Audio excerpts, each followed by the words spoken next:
এই আন্দোলনে অসংখ্য ভাইকে আমরা হারিয়েছি।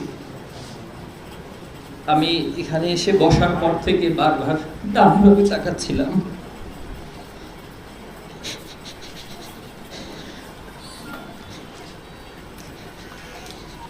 আমরা ইদানিং লক্ষ্য করছি যে এই আন্দোলনের ক্রেডিটকে দলীয় ব্যানারে, ব্যক্তি পরিচয়ে সেটাকে সংজ্ঞায়িত করার, পরিচয় করার একটা প্রবণতা লক্ষ্য করছি। এই আন্দোলন সবার, এই আন্দোলন মূল স্পিরিট ঐক্যবদ্ধ চেতনা।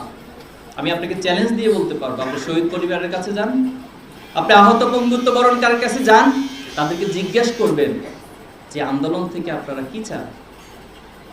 তাদের একটাই দাবি হবে যে আন্দোলন মাজলুমের পক্ষে, জালিমের বিরুদ্ধে ছিল, এই জন্য অদূর ভবিষ্যতে বাংলাদেশে কোনো জুলুমের যেন নতুন কোনো সৃষ্টি না হয়। এই সমাজ থেকে, বাংলাদেশ থেকে দুর্নীতিকে নির্মূল করতে হবে। দুর্নীতি দমন কমিশনের চিত্র কি?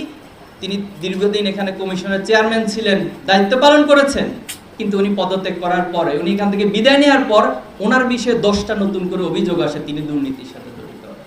আপনি এই দুর্নীতি দমন কমিশন দিয়ে বাংলাদেশ থেকে দুর্নীতি রোধ করবেন? দেশের প্রত্যেকটা মানুষ যারা রাষ্ট্র পরিচালনা করছেন, যারা এই দেশকে নেতৃত্ব দিচ্ছেন, তারা যদি ওমরের শাসনামলের সেই চিত্র থেকে, সেই দৃশ্য থেকে শিক্ষা নিয়ে এই রাষ্ট্র পরিচালনা করতে পারেন, তাহলে সেই পা হারানো সেই শ্রমিকের ইচ্ছা প্রতিফলিত হবে ইনশাআল্লাহ।